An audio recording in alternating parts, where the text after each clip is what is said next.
Assalamualaikum warahmatullahi wabarakatuh. Selamat berjumpa dengan mata kuliah Manajemen Strategi dengan dosen pengampu Yulia Ningsih. Sebelum pembelajaran, mari kita sama-sama membaca Bismillahirrahmanirrahim. Berikut ini adalah kontak belajar mata kuliah Manajemen Strategi. Ada 5 penilaian yang akan diberikan kepada mahasiswa agar mahasiswa lulus dalam mata kuliah ini. Yang pertama adalah absensi 15%, kemudian ada namanya tugas kelompok dengan nilai 10%, tugas individu atau kuis 15%, dan UTS UAS masing-masing 30%. Untuk rancangan pembelajaran semester, silakan mahasiswa lihat di Unidakul. Adapun untuk buku referensi, ada 6 buku yang digunakan, yaitu yang pertama adalah Manajemen Strategik dari Fred R. David, kemudian dari Ismail Solihin, Abi Susanto, Etika Sabaria, Manajemen Strategik dari Pierce and Robinson, dan yang terakhir adalah Manajemen Strategik karangan dari Profesor Poppy Rufaidah. Materi pertama perkuliahan Manajemen Strategi dengan tema konsep dasar manajemen strategi. Kita mulai dengan definisi dari manajemen strategi, bahwa manajemen strategi adalah suatu proses untuk menentukan arah dan tujuan organisasi dalam jangka panjang beserta pemilihan metode untuk mencapainya melalui pengembangan formulasi strategi dan implementasi yang terencana secara sistematis. Manajemen strategi berasal dari 2 kata, yaitu manajemen dan strategi. Dalam pengertian perusahaan, manajemen merupakan individu atau sekelompok orang yang bertanggung jawab untuk menganalisis dan membuat keputusan serta mengerahkan tindakan yang tepat guna untuk mencapai tujuan organisasi. Sedangkan strategi diartikan sebagai keputusan dan tindakan untuk mencapai tujuan perusahaan pada setiap level organisasi. Manajemen strategi sebagai sekelompok fungsi manajemen mencakup fungsi-fungsi perencanaan, pengorganisasian, pengarahan, dan pengendalian terkait dengan keputusan dan tindakan yang berhubungan dengan strategi. Berikut ini adalah definisi manajemen strategi menurut David, bahwa manajemen strategi adalah seni dan pengetahuan dalam merumuskan, mengimplementasikan, serta mengevaluasi keputusan-keputusan lintas fungsional yang memungkinkan sebuah organisasi untuk mencapai tujuan. Sedangkan menurut John M. Brisson, mendefinisikan manajemen strategi sebagai upaya yang terarah untuk mengembangkan keputusan-keputusan dan tindakan-tindakan yang membentuk dan mengarahkan eksistensi suatu organisasi, apa yang harus dikerjakan, dan mengapa harus dikerjakan. Ada beberapa alasan yang menyebabkan manajemen strategi memiliki peran yang penting. Yang pertama, bahwa manajemen strategi membantu perusahaan menangani ketidakpastian melalui suatu pendekatan yang sistematis. Yang kedua, bahwa manajemen strategi menyelaraskan tujuan antar unit dalam organisasi. Yang ketiga, manajemen strategi membenahi peran setiap anggota organisasi. Yang keempat, manajemen strategi melatih penerapan budaya dan kepemimpinan. Dan yang kelima adalah bahwa manajemen strategi menjadi sarana komunikasi jangka panjang dan acuan bagi dewan direksi. Fred R. David membagi proses manajemen strategi terdiri dari 3 tahapan, yaitu memformulasikan strategi, mengimplementasikan strategi, dan mengevaluasi strategi.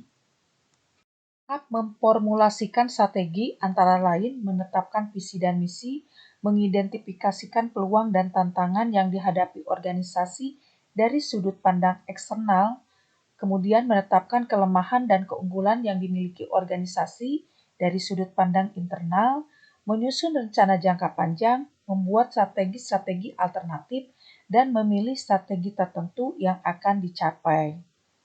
Kemudian pada tahap mengimplementasikan strategi, memerlukan suatu keputusan dari pihak yang berwenang dalam mengambil keputusan untuk menetapkan tujuan tahunan, membuat kebijakan, memotivasi pegawai, dan mengalokasikan sumber daya yang dimiliki sehingga strategi yang sudah diformulasikan dapat dilaksanakan.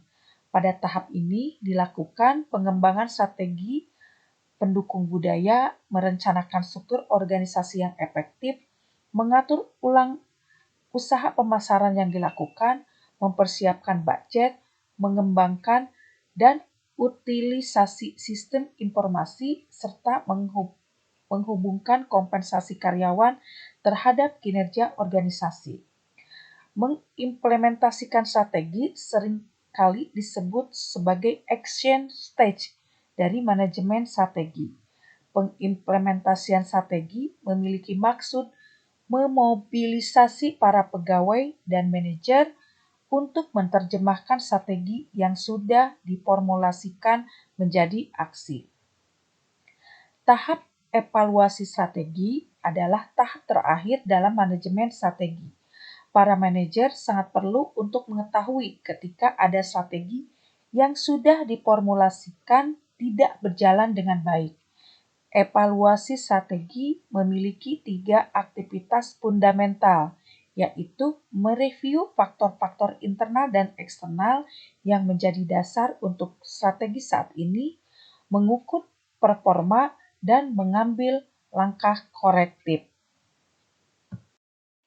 Keunggulan bersaing, pangsa pasar, dan keuntungan senantiasa menjadi sasaran persaingan dan perubahan.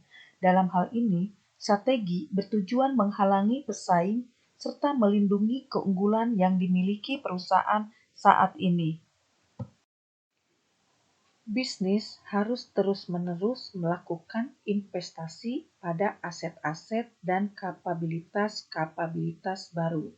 Hal ini dapat dicapai melalui pengembangan aset baru, pembaruan kapabilitas yang ada melalui perbaikan berkelanjutan. Kapabilitas berbeda dengan aset.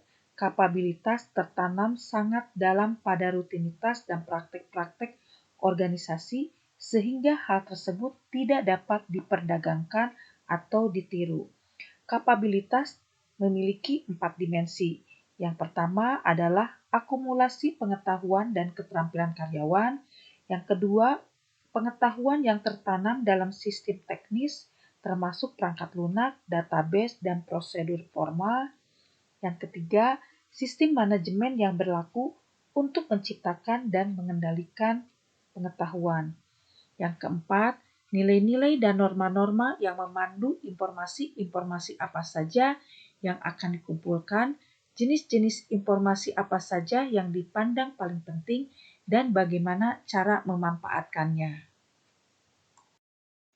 Ancaman terbesar keunggulan sebuah bisnis adalah perubahan aturan main sudah dikenal oleh manajemennya, serta penciptaan keunggulan baru oleh pesaing.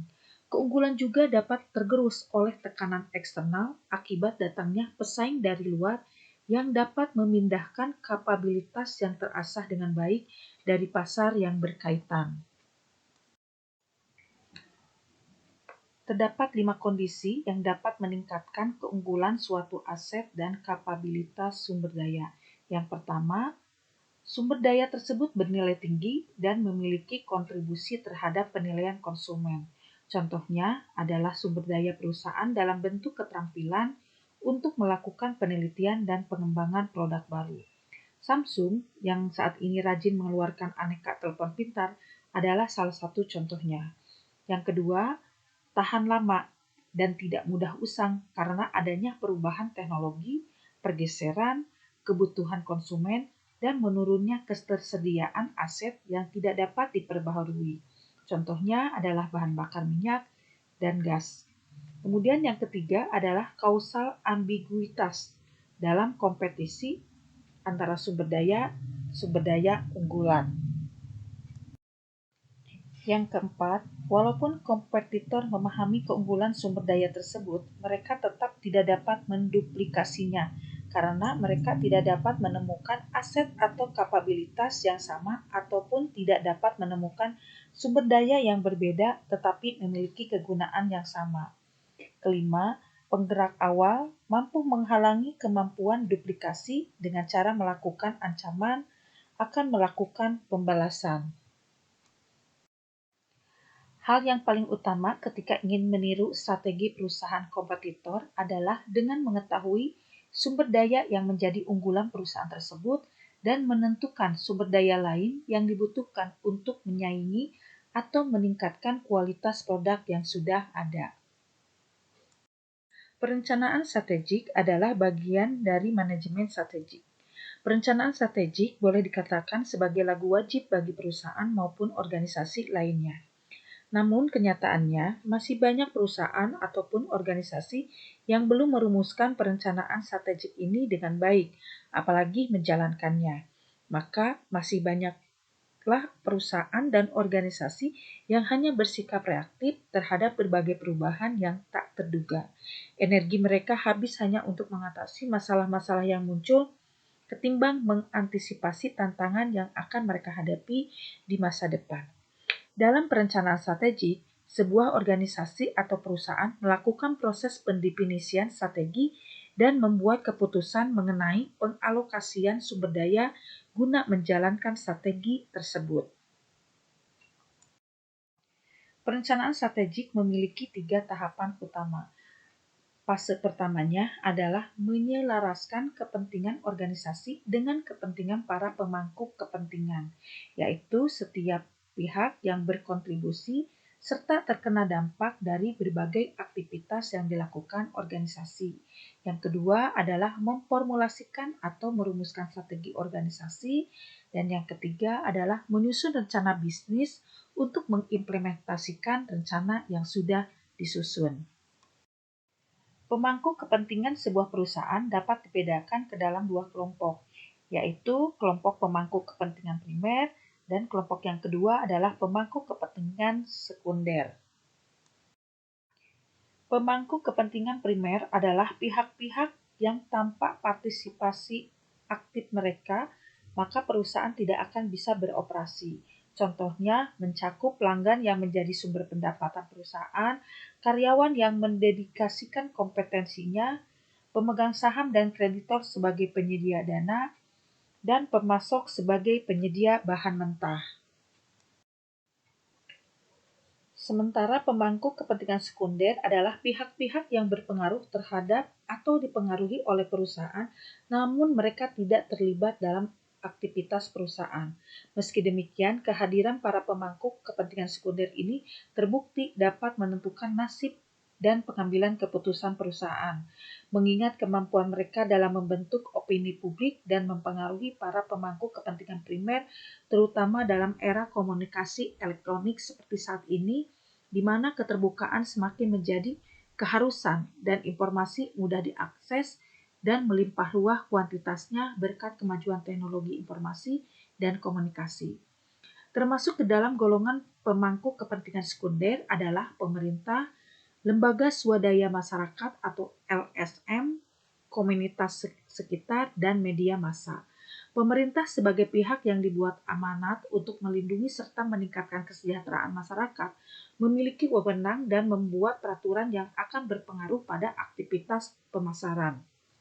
Kemudian aktivitas operasional dan sumber daya manusia perusahaan.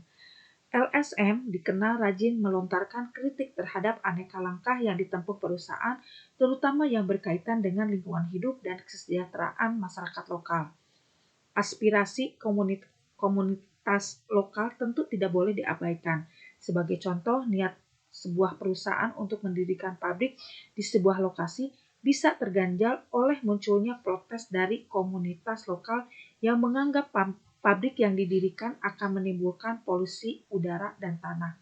Di sisi lain, media massa berperan besar dalam menginformasikan serta mempengaruhi para pemangku kepentingan primer, terutama pelanggan.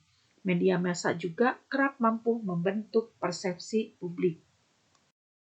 Fase kedua dari perencanaan strategi adalah memformulasikan atau merumuskan strategi organisasi. Dimulai dengan penyusunan visi dan misi, Selanjutnya, menentukan sasaran strategis, yaitu hasil spesifik yang akan atau ingin dituju untuk dapat mencapai misi yang telah dicanangkan. Agar strategik objektif yang ditetapkan realistis, menantang, terukur, konsisten, dan jelas, maka sebuah organisasi perlu memahami hal-hal yang menjadi kekuatan dan kelemahan yang dimilikinya, peluang yang dapat dimanfaatkan, serta ancaman yang harus diwaspadai yang berasal dari luar organisasi. Di samping itu, sebuah organisasi perlu mengevaluasi portofolio yang dimilikinya. Setelah sasaran strategi ditetapkan, barulah diformulasikan strategi, yaitu bagaimana sasaran strategi dapat dicapai. Guna mengukur keberhasilan strategi yang ditetapkan, harus dipilih pengukuran yang akurat sekaligus seimbang, terintegrasi, dan selaras. Harus pula ditetapkan CSF-nya atau Critical Success Factor, yaitu variabel-variabel yang harus dimiliki untuk menjamin strategi yang telah ditetapkan dapat berjalan sesuai dengan yang direncanakan. Tahapan yang ketiga adalah menyusun rencana bisnis. Dalam rencana bisnis, disusun strategi fungsional dari masing-masing bagian atau departemen dalam organisasi, serta program-program dan aktivitas yang dilakukan untuk mencapainya. Dalam penyusunan strategi fungsional ini, harus dipertimbangkan faktor manajemen risiko, di mana kejadian-kejadian yang memiliki dampak negatif terhadap sasaran dan strategi fungsional perusahaan dapat diidentifikasi, diukur, dan dikendalikan. Sebagai bagian dari penyusunan strategi fungsional ini, harus ditetapkan pula target pencapaian guna memotivasi karyawan serta seluruh program dan aktivitas yang direncanakan bisa lebih fokus. Sekali lagi, untuk pengukuran pencapaian target perlu ditetapkan alat pengukurannya yang akurat, seimbang, terintegrasi, dan selaras.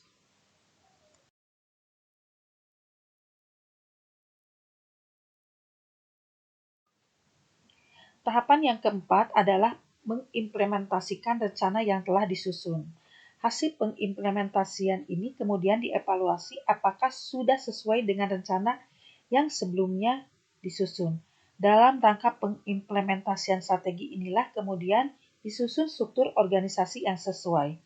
Setelah struktur terbentuk, langkah berikutnya adalah menyusun program budaya organisasi, yaitu nilai-nilai yang akan menjadi pegangan sumber daya manusia dalam menjalankan kewajibannya dan perilakunya di dalam organisasi. Yang tidak boleh kita lupakan adalah kemudian peranan kepemimpinan. Kepemimpinan adalah kemampuan seseorang untuk merealisasikan potensial yang dimiliki para bawahannya dan mengarahkan keterampilan, pengetahuan, dan kemampuan yang dimiliki para bawahannya guna mencapai visi dan misi yang sudah ditetapkan. Kegagalan dalam pengimplementasian strategi sebagian disebabkan oleh lemahnya kepemimpinan. Akibatnya, pengalokasian sumber daya menjadi tidak efektif, pemantauan dan pengendalian tidak memadai, serta sanksi dan reward yang ditetapkan tidak mampu memberikan motivasi kepada anggota organisasi.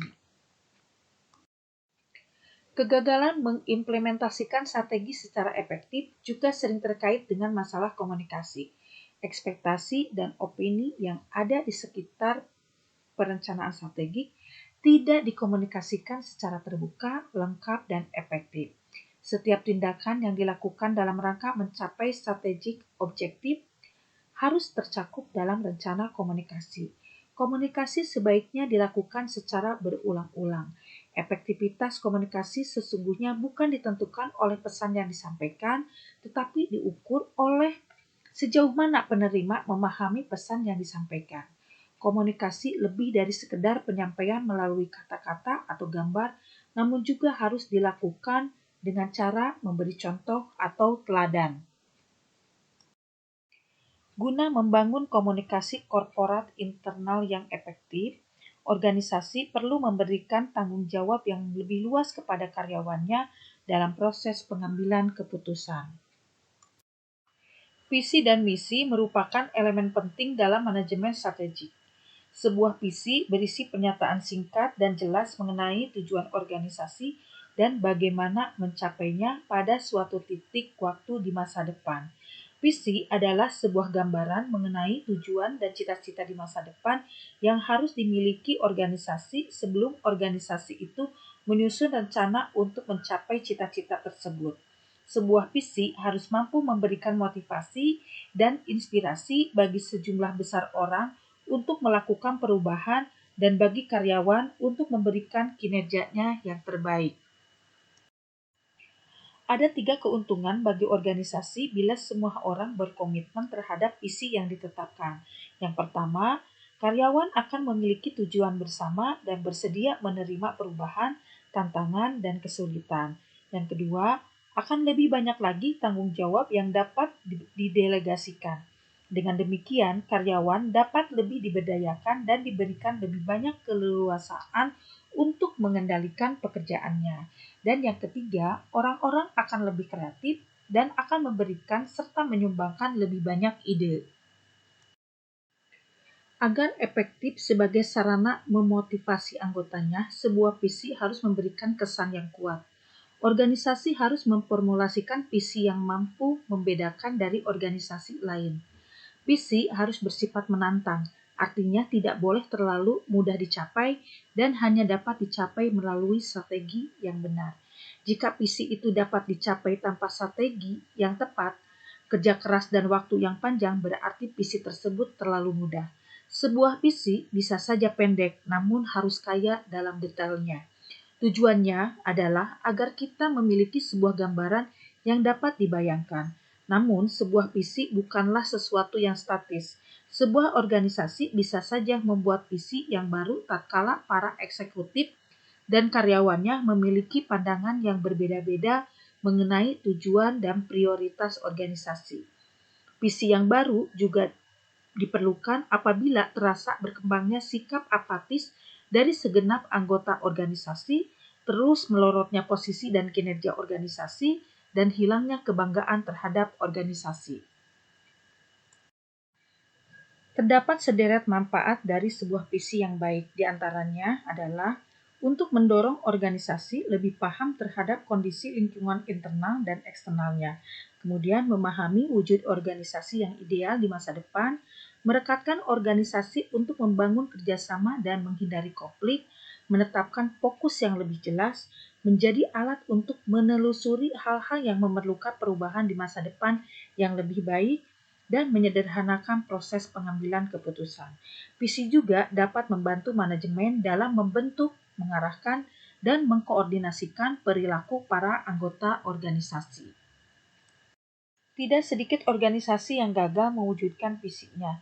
Terdapat beberapa penyebab yang menyebabkan kegagalan dari sebuah visi. Yang pertama adalah kurangnya keterlibatan anggota organisasi, sehingga mengakibatkan sulitnya mendapatkan komitmen yang utuh dari seluruh anggota organisasi. Penyebab yang kedua adalah tidak dipertimbangkannya realitas yang ada. Visi yang dirancang oleh pemimpin organisasi seringkali gagal karena lebih menekankan pada aspek inspirasinya dibandingkan dengan aspek kemampuan untuk mencapainya. Akibatnya, karyawan menjadi kurang termotivasi dan berkomitmen untuk memberikan hal terbaik bagi organisasi. Kemudian yang ketiga adalah organisasi tidak memperlakukan manusia-manusia di dalamnya sebagai orang-orang yang memiliki hati dan nilai-nilai.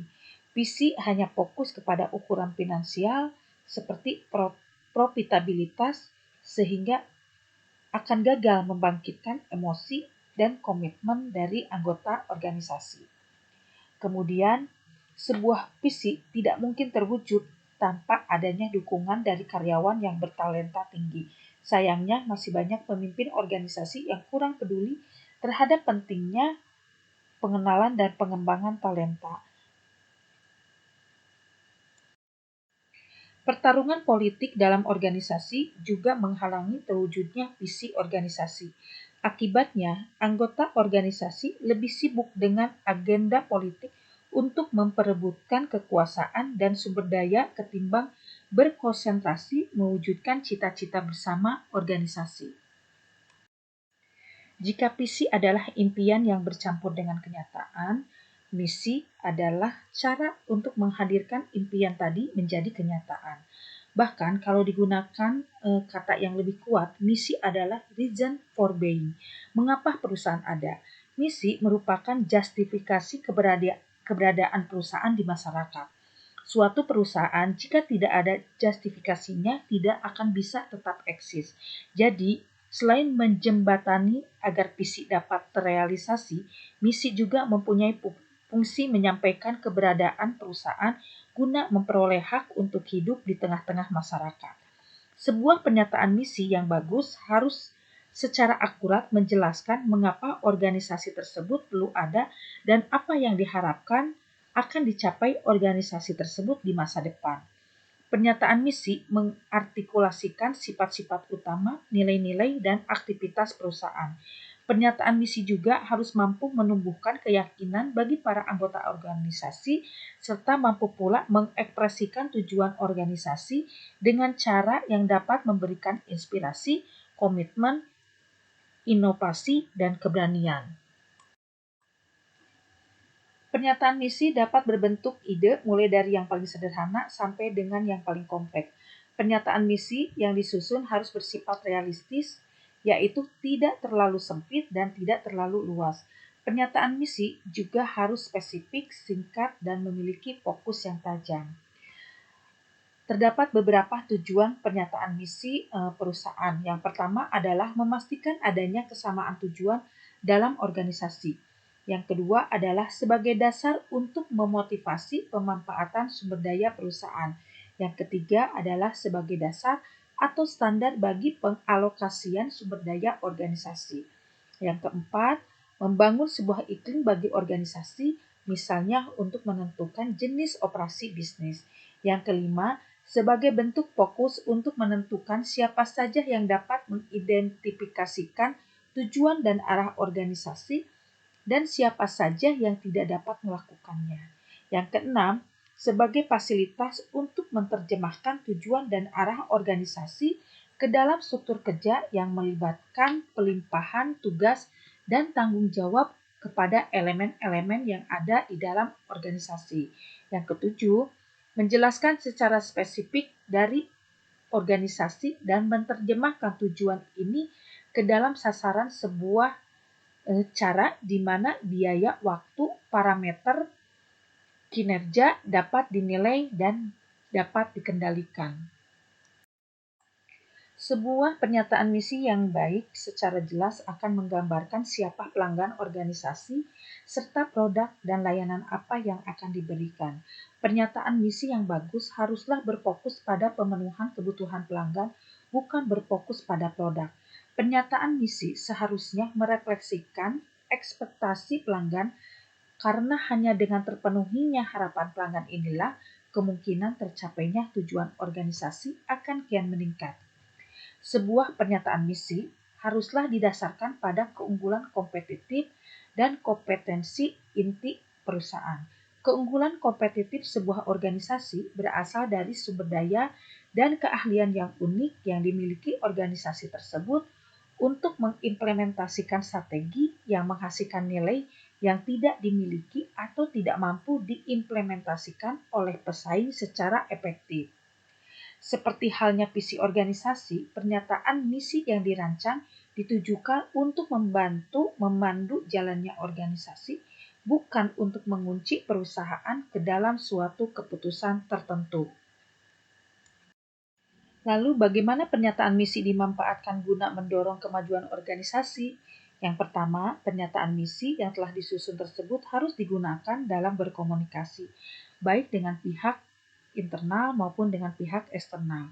Misi harus dikomunikasikan kepada karyawan dan manajer. Ini dapat dicapai melalui pernyataan yang eksplisit dari manajemen puncak seperti halnya nilai-nilai dan sistem. Yang kedua, dengan adanya pernyataan misi ini, perusahaan telah siap menjawab pertanyaan yang muncul sebelumnya berkenaan dengan hak kehadiran suatu organisasi atau reason of being. Oleh karenanya, perencanaan strategik, organisasi dan fungsi-fungsi manajemen lainnya harus disesuaikan dengan misi yang ada. Selain menyusun strategi, perusahaan pun harus merancang struktur organisasi yang sesuai dengan strategi yang ditetapkan. Dengan kata lain, harus ada keselarasan antara struktur organisasi dan strategi perusahaan. Struktur organisasi harus mencakup kerangka kerja tanggung jawab, hubungan pelaporan, dan kelompok. Struktur harus juga mencakup mekanisme dan koordinasi elemen-elemen organisasi secara koheren. Perusahaan dapat memilih struktur organisasi yang dirancang untuk meningkatkan efisiensi yang menekankan hubungan vertikal atau juga menekankan pada hubungan desentralisasi. Apapun struktur organisasi yang dipilih, yang jelas tidak ada struktur organisasi yang terbaik yang dapat secara universal diterapkan oleh setiap organisasi dalam setiap industri.